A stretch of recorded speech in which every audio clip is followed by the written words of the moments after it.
Hello mga viewers! Ngayon ay gagawa tayo ng Choco Mango Crepe Roll.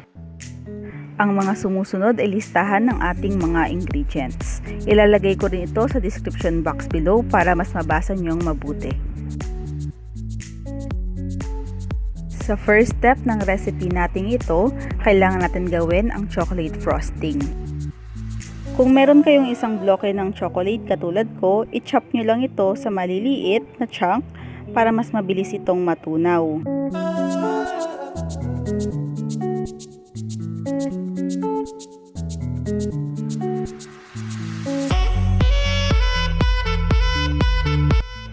So dito, inilagay ko na yung half ng 150 gram of heavy cream. The reason na hindi ko nilagay lahat ng cream kasi baka maging sabaw naman yung chocolate frosting natin. Mas okay na nasa safe side tayo. Tsaka ko na i-decide kung lalagay ko pa yung half ng 150 gram of cream mamaya pag natunaw na yung chocolate. Sa pag-melt ng chocolate, gagamit tayo ng double boiler. Maglagay lang ng mainit na tubig sa isang malinis na bowl at ipapatong natin dito yung bowl ng chocolate natin. Sa pag-melt ng chocolate, ito ang pinaka-safest way kasi hindi masusunog yung chocolate natin.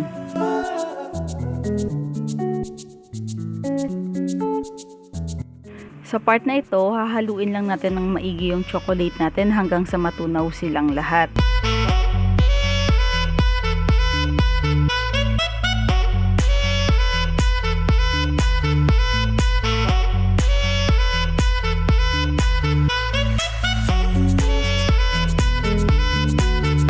Dito, makikita nyo na hindi spreadable yung chocolate at may mga hindi pa natunaw.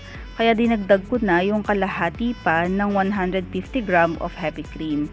So, all in all, ang cream na ginamit natin dito is 150 gram.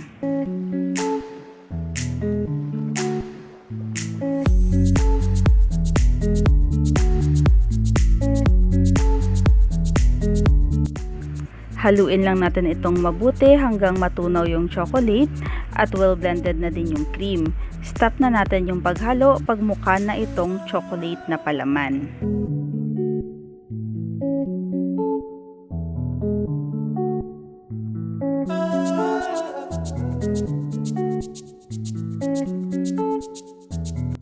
Takpan natin ito ng plastic wrap at isang tabi hanggang sa lumamig.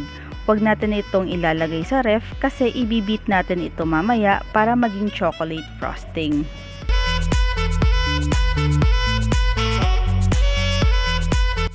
Habang pinapalamig natin yung chocolate, dito naman tayo sa ating crepe recipe.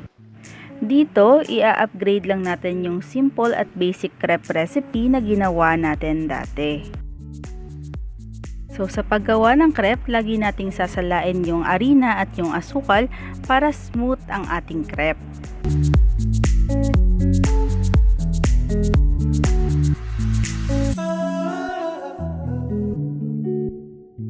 Pag nasala na natin yung harina at asukal, i-mix natin ito gamit ang whisk para well combined ang ating dry ingredients.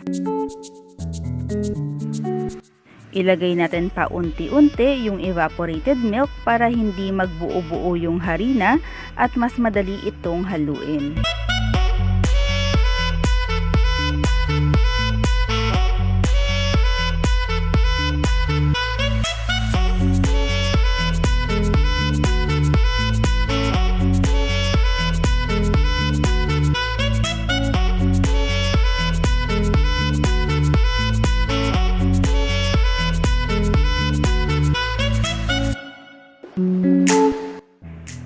Dito makikita nyo na smooth na yung butter natin kasi hindi natin nilagay all at once yung evaporated milk.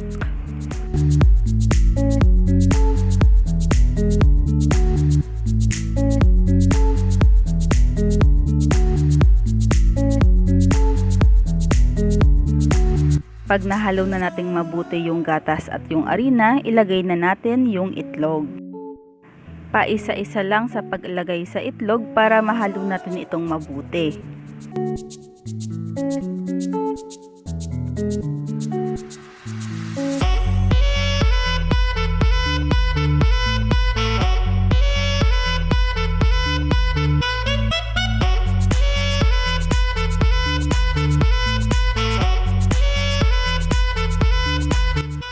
Once well incorporated na yung mga itlog, pwede na nating ilagay yung butter. Dahil upgraded ang crepe recipe na ito, naglagay ako ng butter para makadagdag ng moisture dun sa ating crepe. Haluin lang natin itong mabuti hanggang sa well incorporated na rin yung butter natin.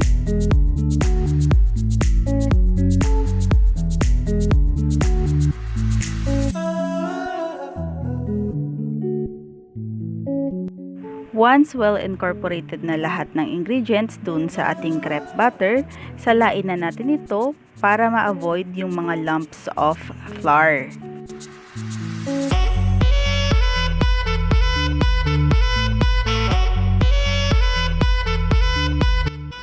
Ayan, makikita nyo na may mga buo-buong arena pa din.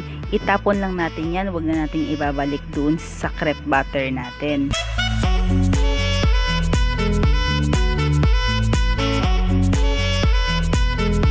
Since upgraded ang crepe recipe na ito, kailangan natin itong ilagay sa ref for 30 minutes bago natin ito lutuin.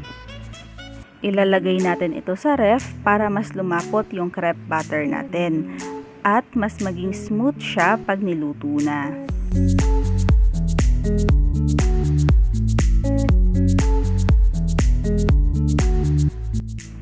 Habang nagpapalamig tayo ng crepe butter natin, mag-slice na tayo ng mangga. Sa pag-slice ng mangga, gumagamit ako ng baso tapos i-slide ko yung mangga sa loob nito para ma-retain yung shape ng mangga.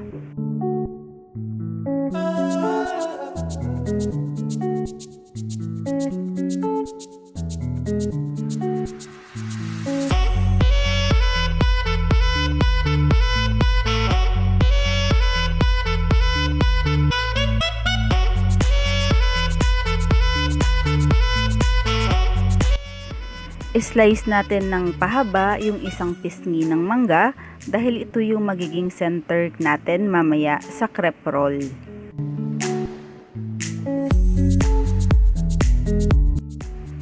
Yung mga natirang mangga, slice natin ng maliliit at manipis katulad ng ginagawa ko dyan para naman sa side ng crepe roll natin.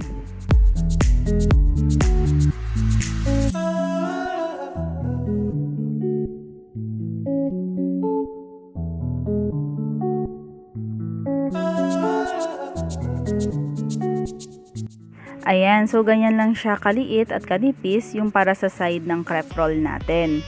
Yung isa naman ay para sa center natin. Isang tabi lang natin ito para maluto na natin yung crepe. So after 30 minutes, ready to cook na yung crepe natin. Mag-brush lang tayo ng konting mantika doon sa pan natin bago natin ilagay yung crepe batter. Sa paglagay ng crepe butter, kailangan nakatilt yung pan natin kasi iikot-ikutin natin ito para mas spread yung crepe butter doon sa pan at para mas maging manipis siya.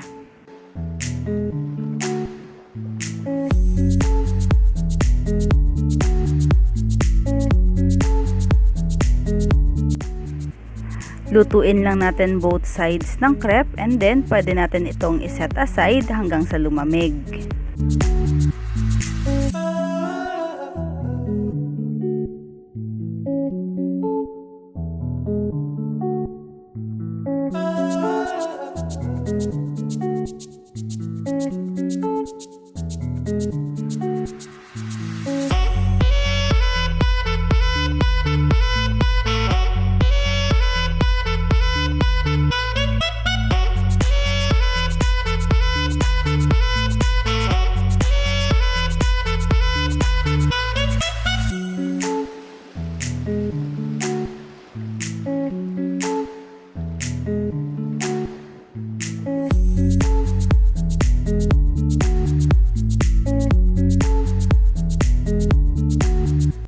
Pagkatapos natin lutuin lahat ng crepe, pumunta na tayo doon sa ating chocolate frosting.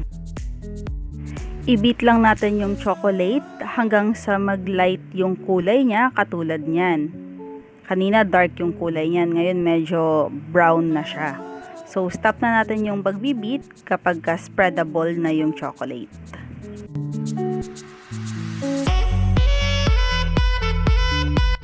So, sinet aside ko na muna yung chocolate. Ngayon naman ay gagawa ako nung cream frosting natin. Sa cream, kailangan natin siyang stabilize. Kung hindi, magtutubig ito sa loob ng ref. Gamit ko pag nagsa-stabilize ako ng cream is gelatin. Wala akong gelatin na granules. So, ang ginamit ko rito is yung gelatin leaves. 3 gelatin leaves is equals to 1 sachet nung Nox gelatin powder. Sa paggamit ng gelatin leaves, ilulubog nyo lang ito sa ice cold water for 10 minutes. After that, kailangan nyo na itong kunin at squeeze out nyo yung excess water.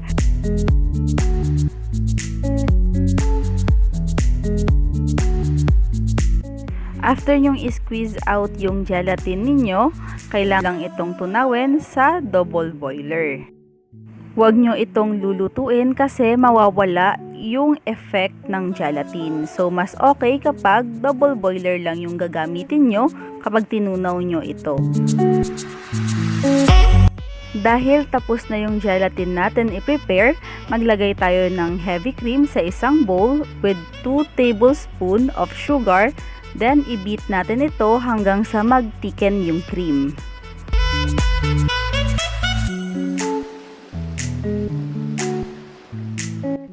Kapag nag-thicken na yung cream natin, i-add na natin yung tinunaw na gelatin. Make sure na room temperature yung gelatin natin bago mo i-add sa heavy cream. I-beat lang natin yung cream natin hanggang sa mag-stiff peak ito.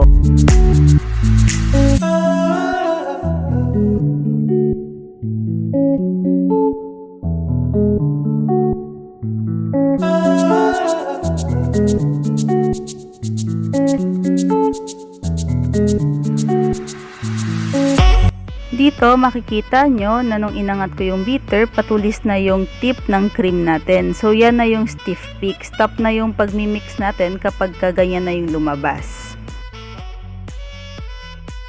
Ready to assemble na yung ating crepe roll. So sa pag-assemble, i-overlap lang natin yung 1/4 ng unang crepe sa 1/4 ng pangalawang crepe. Medyo mahirap po siya i-explain, kaya gayahin nyo na lang po yung ginawa ko dyan sa video.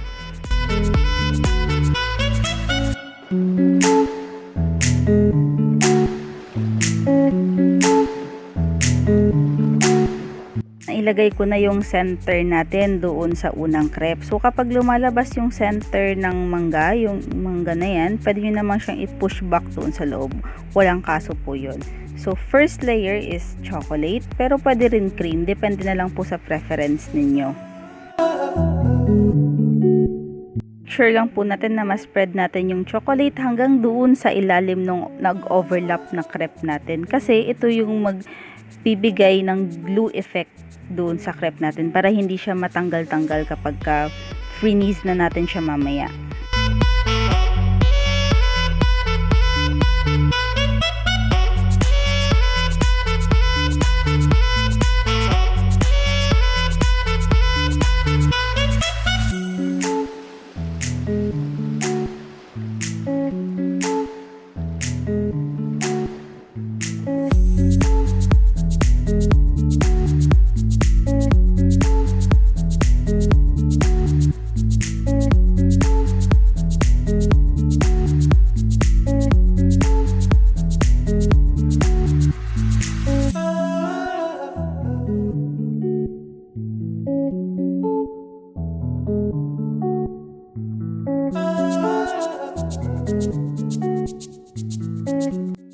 So, dito sa cream layer ng crepe roll natin, naglagay ako ng mangga and then nagtap pa ako ng cream sa taas ng mangga. Ang kaso lang nagkagulo-gulo yung arrangement ng mangga, pero okay lang yan kasi iro-roll pa naman natin yung crepe and pagka mamaya hinatin na natin yung crepe, maganda pa rin yung kakalabasan.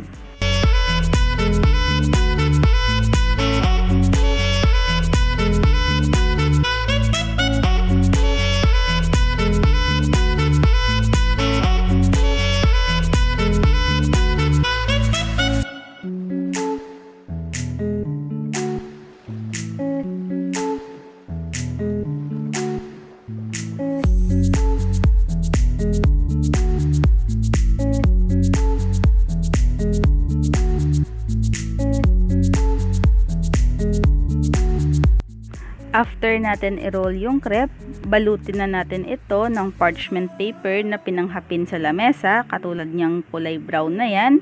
And balutin pa natin ito ng plastic wrap bago ilagay sa ref for 1 to 2 hours.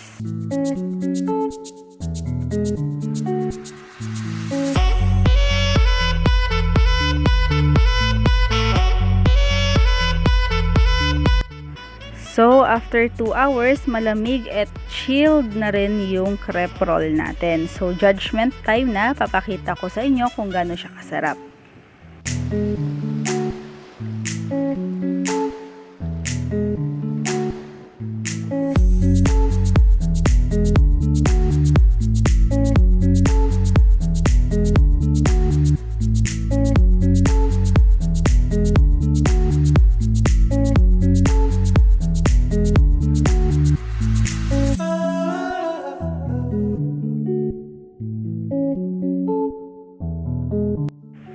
Tingnan nyo naman at napakaganda ng loob ng crepe roll natin.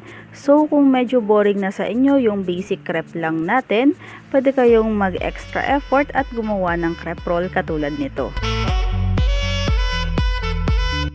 Yung natira kong cream, pinang-design ko na doon sa crepe para magmukha siyang cake katulad niyan.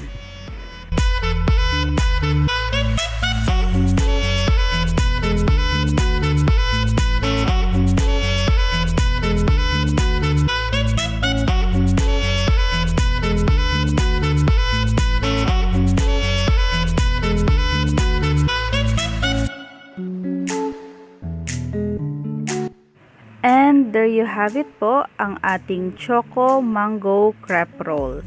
I hope you try this at home and please like and subscribe to my channel. Thank you!